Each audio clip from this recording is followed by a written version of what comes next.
All right, hey everyone, this is Rudy. I just wanted to document for the record. I just wanted on the record that these Blaine Cooper phone calls, and it's a complete scam by IC Solutions. Sometimes it's called Global Tel, sometimes it's called Connected Networks.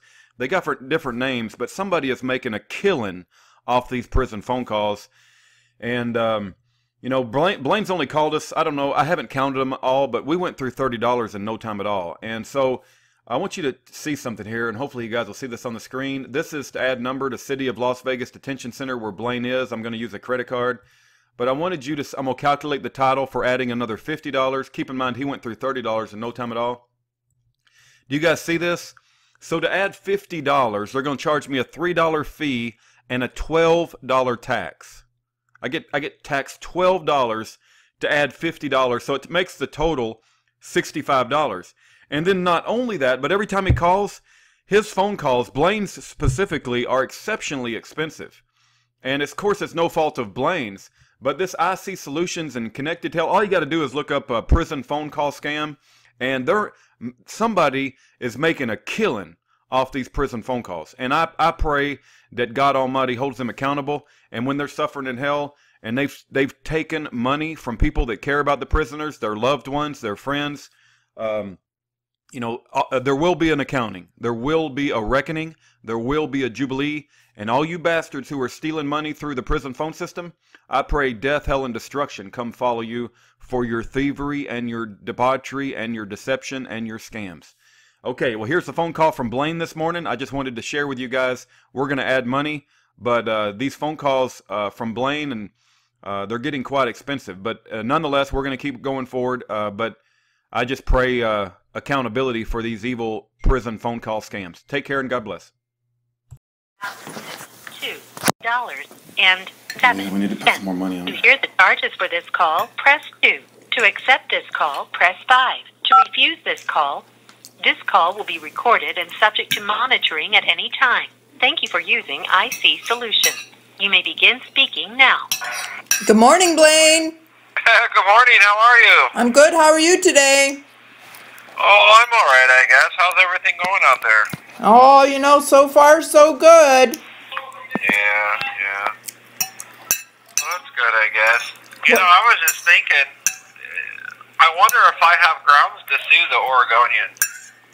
I have no idea.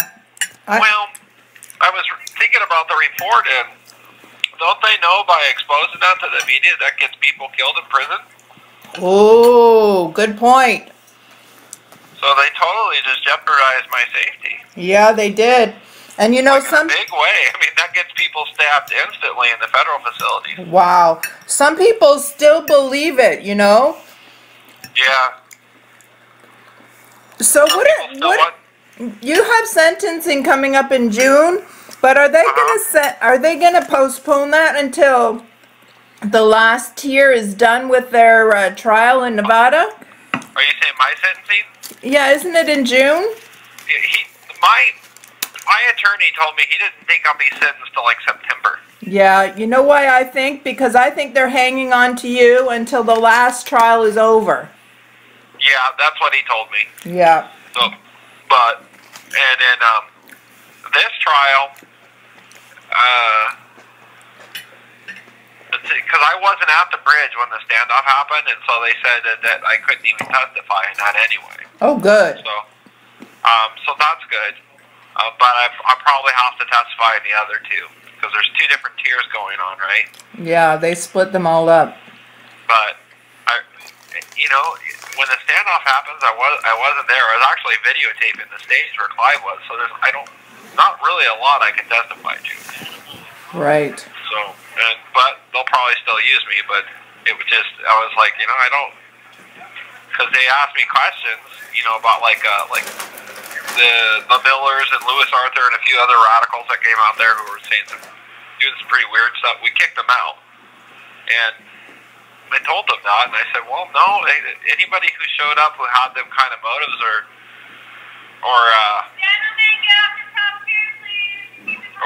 what do you call it? Motives, what's the other word? Agendas. We said we made sure they were removed. Yeah. We were trying to prevent anything like that from happening. That was the whole point. You know, so, yeah.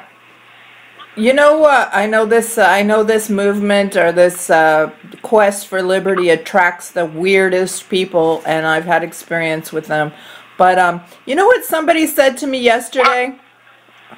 What's that? They said that some girl, and I don't keep track of the whole Bundy thing. The only one I've ever kept track of is Pete Santilli because he helped us get Kent Hovind out of jail.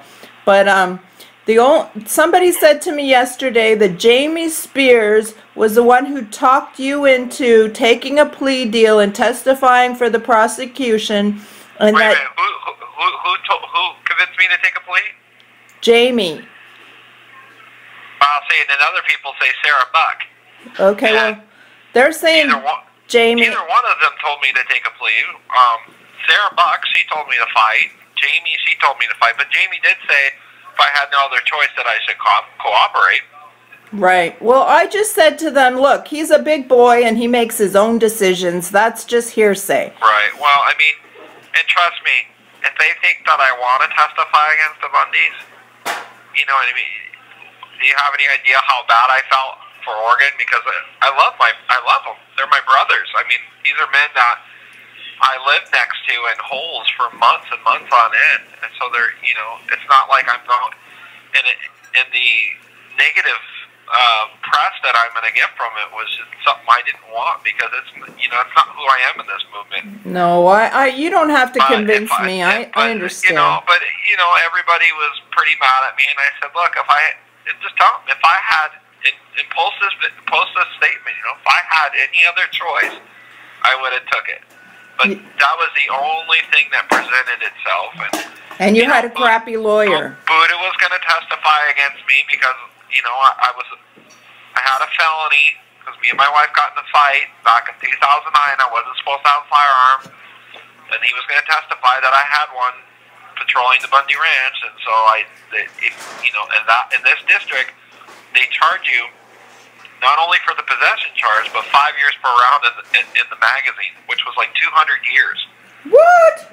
And I was like, they said they could, and so it scared me, and I was like, okay, well, I'll just take the 6 years, you know, because I said, well, because I thought I was completely innocent of the charges they had, but the thing is, because conspiracy is so easy to charge, what do? Do you roll the dice and go to prison for 88 years?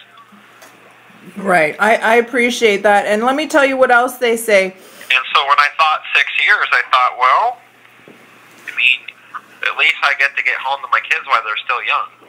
Yep. And be in their life. But, and so that was pretty much and then I didn't say anything. I wasn't going to talk to the government. I wasn't going to ask for an easy way out. I sat there for a year almost. But my little girl's voice crushed me. And after hearing that for 10 and a half months, I was like, all right, Daddy's going to see what he can do. Yep. And, you know, when you're listening to your 9-year-old little girl cry, telling you should have never went into the refuge, what are you going to say? Tell her, well, too bad, Daddy's got to go away. Tough it out. And I broke. She broke me down. I couldn't listen. I was like, I got to hurry up and get home to her. And so, you know, but I think people got the wrong idea because I wrote Ammon Bundy a letter and it said that I would do anything to get home to him. But I wouldn't lie for the government. So the only thing I was going to do was tell the truth and give them the information I had. And if they wanted to use it, great. If they didn't, there was no change, then I'm still sitting here 6 years, you know. But they liked the information and they wanted me to testify to that. And they asked me, "Is this the truth?" And I said, "Yeah." This happened a year ago, so I can't be specific on every detail. I don't think anybody can. But I said, that's pretty much the gist of it. And then they said they could use me for testimony, so they flew me up to Oregon.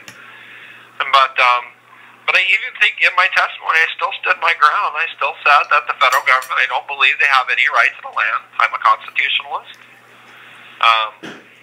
That's why I was kind of encouraged by the Oregonian report, because it had the mention of the Second Amendment and how it says it shall not be infringed. And I think that's always good. The more people see Constitution in a report, the more people are going to read it. Yep. And so I mean, I wish circumstances were different, but yeah, I got a lot of hate mail. People were threatening my wife and my kids. People in the movement, you know. Lisa Bundy called me a pathological liar in the Oregonian. And I'm like, oh my gosh, I you know, because I would never say that about them. I would never talk bad about the Bundys. 1 minute remaining. Because I've been through their fight for three years now, and I hope that Lisa Bundy wouldn't have that opinion of me. It made me sad. Well, I think she must have taken it back the next day after Ammon got up there and said he was there. Well, yeah, and I think when I testified, I think they thought I was full of crap, and then when Ammon Bundy solidified it a little bit, they were like, oh, well, okay. I'm going to put more money on the account, Blaine. Just FYI, it may take a day, but it'll be on there. Okay. So, but yeah. So I mean, when I was reading the title of that Oregonian, I was like, man, this could get me stabbed in prison. Why would they release something like that way? Yeah, good question. I think you should sue him. You know, the Wikipedia, that article that they wrote on Ken Hovind was completely slanderous. And anytime anybody slanders anybody, whether they're in prison or not, I think they should be held accountable. Oh, absolutely. You know, but it is what it is, and I guess it's free advertising for the Constitution. You can never go wrong there. Yeah. I love you guys. It's good. Oh, he's gone. I didn't even get to cover my second point, but next time he calls, I will.